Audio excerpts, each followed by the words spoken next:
తాకట్టులో ఉన్న బంగారాన్ని విడిపించి ఆ రోజు ఆన్లైన్ రేటుకే మేము కొంటాం. Sharma gold company. బట్ మీ జనరేషన్లో హీరోయిన్ లాగా చూస్తారు, ఐటమ్ సాంగ్స్ చేసే వాళ్ళని ఐటమ్ సాంగ్ లాగే చూస్తారు. అండ్ వాళ్ళ మైండ్లో కూడా అలానే ఉంటుంది, వీళ్ళు చీప్గా ఉంటారు లేరా సినిమా వాళ్ళు ఏంది ఉండయి. బట్ చీరలు కట్టుకొని కళ్ళతో అభినయం చూపించిన హీరోయిన్స్ అందరూ కూడా చివరి రోజుల్లో 3-4 పెళ్ళిళ్ళు చేసుకొని తినటానికి తిండి లేక ఇల్లు లేక చనిపోయిన వాళ్ళని చూసాం. బట్ ఇలా ర్యాంప్ క్యారెక్టర్లు చేసిన వాళ్ళు, ఐటమ్ సాంగ్స్ చేసిన మీలాంటి వాళ్ళు పద్ధతిగా మంచి వాళ్ళని పెళ్లి చేసుకొని హ్యాపీగా సెటిల్ అయిపోయి పిల్లలతో హ్యాపీగా ఉన్నారు చూడండి. కానీ మీరు చెప్పింది కరెక్ట్ అండి. అది మీరు చెప్పిన మనుషులు కూడా నా అక్కలో అమ్మ ఉండి ఉంటారు. వాళ్ళకి ఏం చేయాలి, వాళ్ళ లోపల ఏం జరిగిందో వాళ్ళకేం తెలుసు. బట్ సిల్క్ స్మిత్ గారిది అప్పటికి ఇప్పటికీ డెత్ అనేది మిస్టరీ లాగే మిగిలిపోయింది. చాలా సంపాదించి దానికోసం ఎవరో కావాలని చేశారని కొంతమంది అంటారు, ప్రేమించిన వ్యక్తి మోసం చేశారు. ఒక్క తప్పైనా నేను అమ్మాయి దగ్గర చెప్పవచ్చు, ఏదైనా తల్లిని ఒక అన్నయ్యని పక్కన పెట్టుకోవచ్చు. లవ్ అనేది వేరు. ఒక మూడో మిషన్ని నమ్ముకున్న నువ్వు ఎందుకు అమ్మని బ్రదర్ని పక్కన పెట్టుకోలేదు? సగం తినినా సగం పెట్టేసేవాళ్ళు కదా. సరే అన్నీ తీసుకున్నా కూడా ఒక పెళ్ళైనా చూసి ఉండేవాళ్ళు కదా. అదే నేను కాదు ఆ అమ్మాయి చేసింది మాట్లాడదు, గుడ్ మార్నింగ్ అని చెప్పేసి ఉంటాం. అమ్మాయికి ఏంటి, ఈ అమ్మాయి మనకన్నా వచ్చిన ఇది మాట్లాడతారో అని ఉండొచ్చు, కానీ మాట్లాడలేదు. మాకు మీ ఇద్దరికి మాటలు ఉండవు. నేను మాట్లాడాను, అది పెద్దగా ఉండదు. స్టార్ట్లో తను దాడి వాళ్ళు వచ్చారు కదా, డాక్టర్ కూడా వస్తారనమాట, యాక్ట్ చేస్తుంది వెళ్తుంది. కానీ జ్యోతి గారు మేము చేసేసి వచ్చేస్తాం. ఒక ఫుల్ పిక్చర్ మేము చేసాం. హీరోయిన్గా హీరోని చుట్టూ తిరుగుతామన్నమాట. అలా ఉండేది. అమ్మాయికి అదే చెప్తున్నాను, మన సొంతం అనేది కొంచెం ఉండాలి. బట్ ఇన్ని వ్యాంప్ క్యారెక్టర్లు చేశారు కదా జయమాలిని గారు, ఎవరు మిమ్మల్ని బాడీ షేమింగ్ చేయటం కానీ హేళన చేయటం కానీ? ఆ రోజులు అట్లా లేదండి. హీరోయిన్ వచ్చినా కూడా ప్రొడ్యూసర్ ఏం చెప్తారు, చార్వై అంటారు. అప్పుడు వచ్చి అడిగేరు వాళ్ళు కూడా, అమ్మ టవల్ ఇట్లా పెట్టుకొని టిఫిన్ అయినా తీసుకురావనా అంటారు. నేను ఇంట్లోనే తినేస్తాను. ఇక్కడ యాడ్రస్ జరుగుతుంది, ఇక్కడ ప్యాన్ కేక్స్ జరుగుతుంది. చాలా మర్యాద అప్పుడు. లేదంటే నేను ఇలా సెన్సిటివ్గా ఉన్న అమ్మాయి వచ్చేస్తాను, అమ్మా ఈ సినిమా ఫీల్డ్ నాకు వద్దు అని. అట్లా లేదు. బట్ ఒక హీరో ఎవరో నడుం పట్టుకొని కామెంట్ చేశారు అని అన్నారు, అది ఊరికే అర్థం. నిజమా? అది నాగేశ్వర్గా అందరినీ అలా అల్లరి చేసేవాళ్ళు కదా. నేను భావనే ఆయన నాకు. ఓకే, ఊరికే మేము కూడా ఒక మాటనే మాట్లాడే కదా, అలాగే స్ట్రిక్ట్గా ఉండేవాళ్ళం కాదు. ఇంకా చూస్తే మనం మిథున్ చక్రవర్తి గారు వస్తారు, నాకేం తెలీదు. ఒక పిక్చర్ 3 భాషలు తీశారు,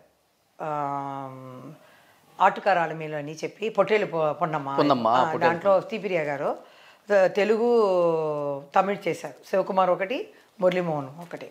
హిందీలోమో మిథున్ చక్రవర్తి గారు వచ్చారనమాట.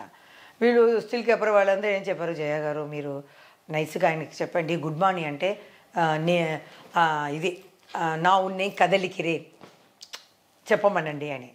నాకేమో ఎందుకు అంటే, మీరు చెప్పండి చాలా ప్రయత్నం చేశారు. తర్వాత నా దగ్గర పంపించారు, మీరు చెప్పండి జయమాలి చెప్తుంది అని. నాన్ ఉన్నే కదలికిరేన్ అంటే ఆయన నాన్ ఉన్నే కదలికిరేన్ ఓకే అంటే, పొద్దున్న నెక్స్ట్ డే వచ్చేటప్పుడు లైట్ బాయ్కి కెమెరామెన్కి అంది నాన్ ఉన్నే కదలికిరేన్ పాపం. ఓకే, తర్వాత ఆయనకి తెలిసిపోయి చాలా నన్ను ఇది చేసేవాళ్ళు. అలాగే వాళ్ళు చేసి నేను దండం మాత్రం పెట్టేశాను, వాళ్ళే చెప్పారు అని చెప్పేస్తాను. కానీ అప్పుడు మా ఇంటి నుంచి చపాతి రోటీలు అన్నీ తీసుకెళ్ళి ఇచ్చేస్తాం. మన సౌకాజాని గారు మేడం ఉన్నారు కదా, లెజెండ్, ఆవిడ కాఫీ తీసుకుంటుంది. అలాగే మా అమ్మ కూడా అప్పుడే డికాషన్ తీసి అప్పుడు ఏ హీరో ఉన్నారో వాళ్ళకి ఇచ్చేవాళ్ళం. అలాగే ఈ ఫిష్ చేప పులుసు చాలా బాగుంటుంది. అప్పుడు సుమన్ గారు భానుచందర్ గారు ఉన్నారు కదా, అడుగుతారు ఎప్పుడైనా అవుట్డోర్లో వెళ్తే మా అమ్మ చేసేది. అప్పుడు ఇస్తే చాలా బాగుంది అంటే, మా అమ్మ అప్పుడు ఇక్కడ షూటింగ్లో ఉన్నారా, బీచ్కి వెళ్తుంది, మార్కెట్ ఫిష్ రొయ్యలు అని తీసుకెళ్ళి భానుచంద్రకి వాళ్ళకి క్యారేజ్లో ఇచ్చేరమ్మని చెప్తుంది.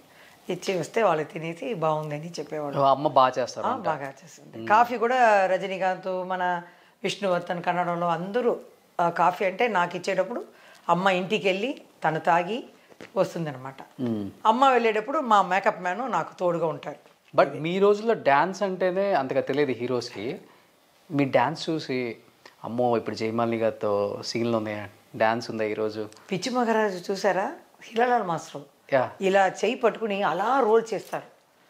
ఈ సర్కస్లో చూస్తాం చూడండి, బాడీ మొత్తం పైకి వెళ్ళిపోతుంది, ఇలా రోల్ చేస్తారు. సన్నగా ఉంటాను అప్పుడు. తర్వాత ఈ భుజం మీద కూర్చుని అక్కడ 4 అబ్బాయిలు, తర్వాత ఈ చెయ్యి ఇక్కడ కాలు వెనకాల పట్టి ఉయ్యాలతో ఇలా ఆడినట్టు అలా నిలబడాలి. మీరు చూడండి హైదరాబాద్ వెళ్తే పిచ్చి మహారాజులో నా అక్కగా హలం గారు వేశారు. అప్పుడు వచ్చి శోభన్ బాబు మీద ఈ అమ్మాయికి కసి, నేను ఇప్పుడే చూసాను పిక్చర్.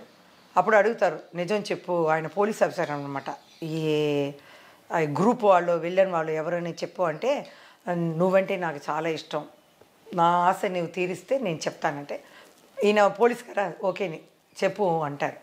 ఆ స్క్రీన్ వెనకాల 2 ఉంటారు విల్లన్స్.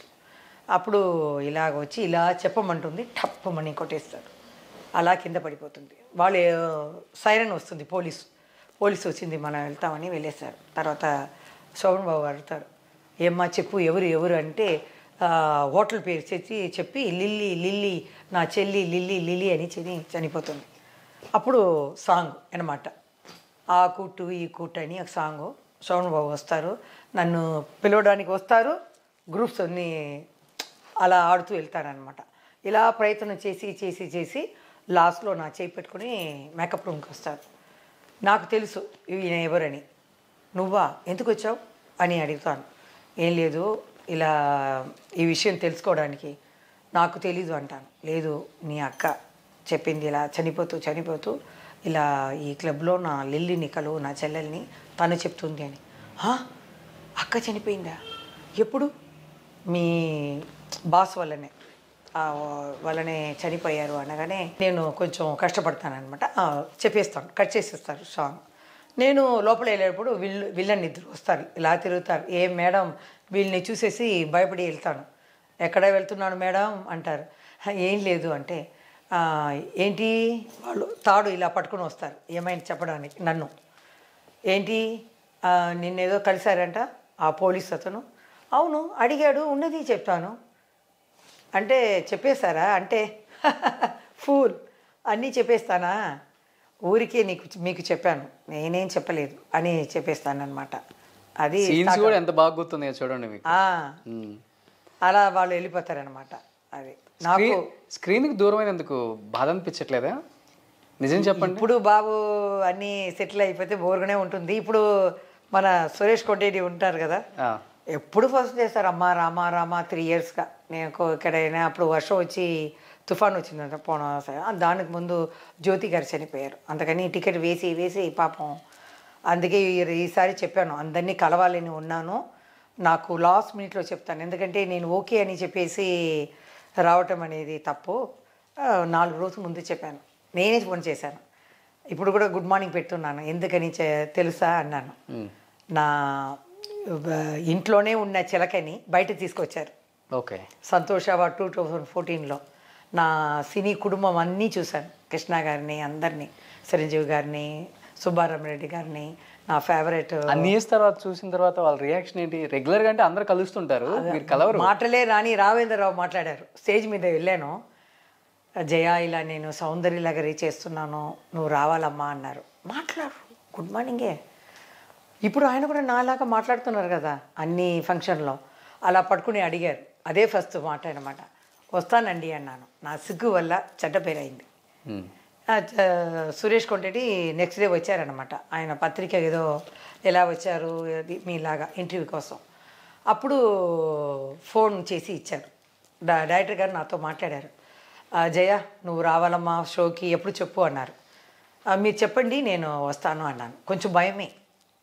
అప్పుడు సురేష్ కొండాటి గారు ఇలా అడిగారండి, ఎప్పుడు మీరు అడగండి అని. మళ్ళీ చేయడానికి నాకు సిగ్గు అనమాట.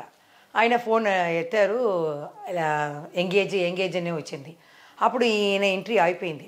2-3 సారి చేశారు. తర్వాత ఏం చేశారు, నేను హైదరాబాద్ పోతున్నాను, ఫస్ట్ రాఘవేంద్రని చెప్పి ఇలా జయమల్ని అడగమంది, ఏ డేట్ అని చెప్తే అది వస్తుంది అని. ఆయన మర్చిపోయారు. డైరెక్టర్ గారు నా కోసం ఎదురు చూస్తున్నారు, నేను చేస్తున్నాను. ఆయన చేయలేదు నాకు. నేను ఎప్పుడు చేస్తారో అని అలా కూర్చున్నాను. ఇది ఆయనకి మనసు కొంచెం రాలేదే అని ప్రేమ.